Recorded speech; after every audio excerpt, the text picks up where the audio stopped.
Bubuwagin nila ang Senado, bubuwagin nila ang presidency, papalitan na ng Prime Minister na ang isang mambabatas na galing sa mababang kapulungan na hindi manalo para presidente ay po pwedeng maging Prime Minister. Hello mga kabibig! Welcome back sa ating bagong YouTube channel. Ito ang pinakamaingay ng YouTuber sa balat ng YouTube. Ako si Kabibig, maglabak-labak na dyan with evidence. Naku po, delikadong mga kabibig. Marami akong nababasa sa mga comment section na kung pwede kasuhan si Congressman Migs Nograles. Eh bakit yun naman kasuhan si Migs Nograles? Meron ba siyang nagawa?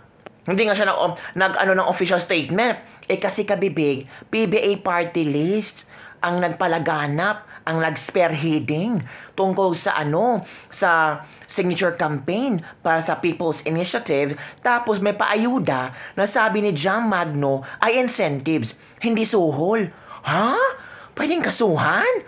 Grabe naman. Sabi kasi ng iba, korupsyon na iyon. Oh my G.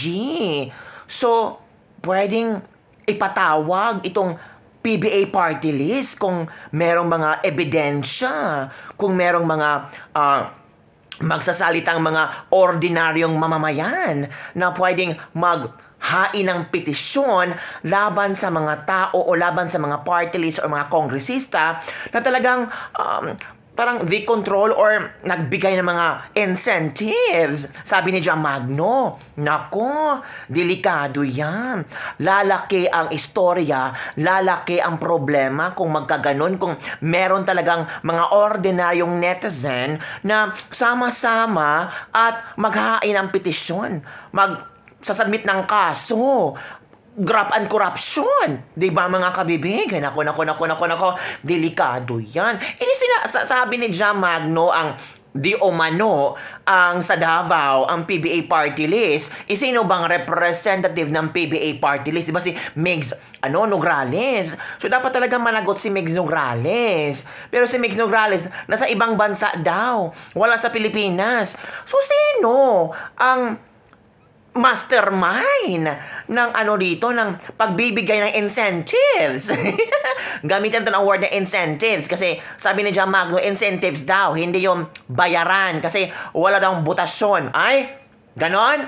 Pag butasyon lang ang pwedeng magsuhol, pero kung pirma-pirma, incentives. Naku, Jam ha, huwag mo kami loko-lokohin. Huwag mo kami ipasok sa maliit mong bulsa. Hindi kami papasok lahat.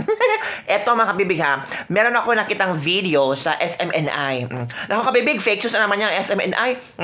Talaga. Eh bakit? Yung grave threat kaso ni Franz Castro laban kay Pangulong Duterte na-dismiss. It means, hindi naniniwala ang Quezon City Prosecutor's Office na itong SMNI ay spreading fake news.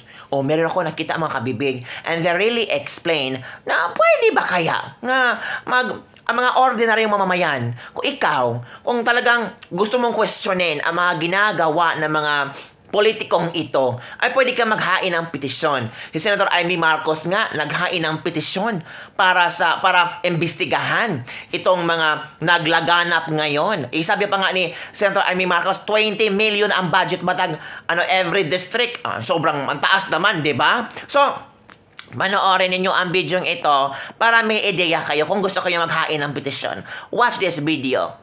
Ang ordinaryong mamamayan gaya ko, pwede ba ako maghain ng petition sa inyo para imbestigahan itong aligasyon na nagkakabilihan para sa pirma sa charter change? Kung paghahain naman po ng reklamo, lahat po ito ay ina-entertain ng COMELEC po, at magiging desisyon po ng COMELEC nito kung meron po kaming jurisdiction o wala, man po ang nalabag na batas kung meron man o wala. Ngayon po, pagpatating sa punto na yan, kung pwede po magsampa sa COMELEC, magsampa, maghain ng letter, magtanong, pwede naman po sa sakali. At ito po tutugunan namin na naayon sa batas. Nagkaroon ng desisyon nung nagkaroon ng unang pirma campaign, na ang Korte Suprema na nagsasabi na bagbat meron tayong batas na nagpapatupad nitong People's Initiative na isinulong ni dating nasira ng Senator Raul Roco, na hindi daw sapat yung batas na yan bilang implementing legislation kung ang babaguhin ay ang saligang batas. Nabago na ba itong desisyon na ito at nagkaroon na ba ng bagong batas para maging implementing legislation ng People's Initiative pagdating sa pag-aamenda ng saligang batas?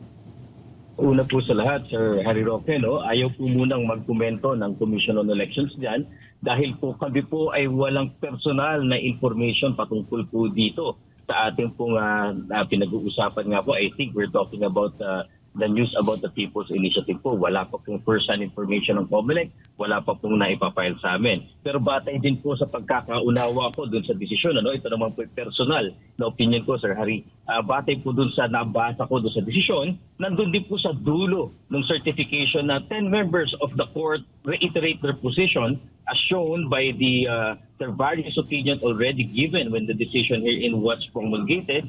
Republic Act 6735 is sufficient and adequate to amend the Constitution through a People's Initiative. Ito po ay kasama po na sa certification na napirmahan po ng kagalang-galang na Felipa Onama na Assistant Clerk of Court ng Supreme Court po dito. Kasama rin po ito sa dulo po ng desisyon.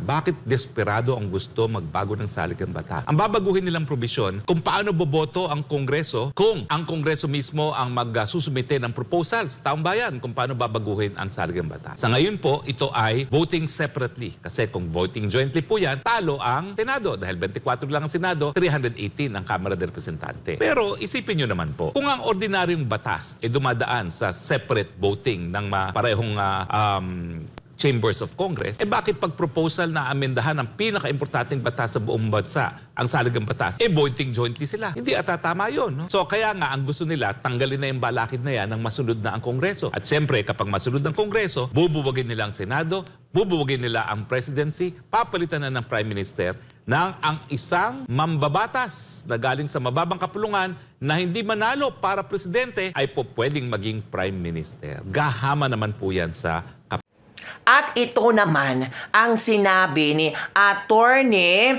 Raul Lambino. Hinahamon niya itong mga kongresistang ito, ang mga politikong ito, na lumantad kayo sa publiko, huwag kayong umalis sa bansa, huwag kayong magtago. Ginagawa ninyo ang getong bagay, diharapin nyo. Akala namin na matatapang kayo. Matatapang lang kayo pag nasa kamara, pag meron kayong ginigisang mga pinatatawag nyo sa Congress hearing. Pero pag walang Congress hearing, ang takot kayo. Ito sinabi niya, humarap sana itong nagsusulong nito. Humarap sila sa taong bayan.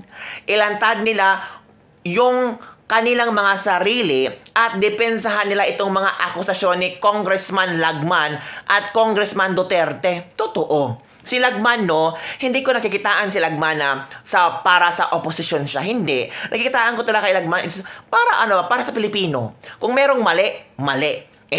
Kapwa kongresista nga, kine-call out niya.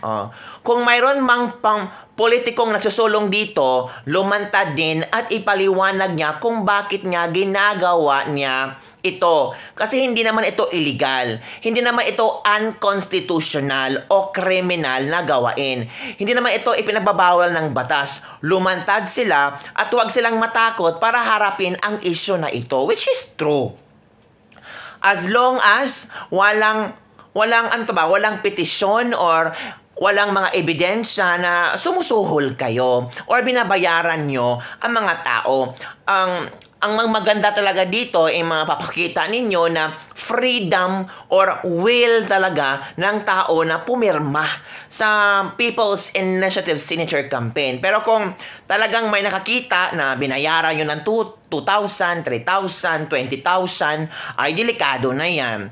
Sabi ng iba, graft and corruption na yan. Ay nako mga kabibig. So ano ang iyong opinion tungkol dito? Kasi sabi ni Attorney Harry Roque, sobrang desperado na ang mga politiko na gustong magbago ang saligang batas. Ano nga ba ang rason nila?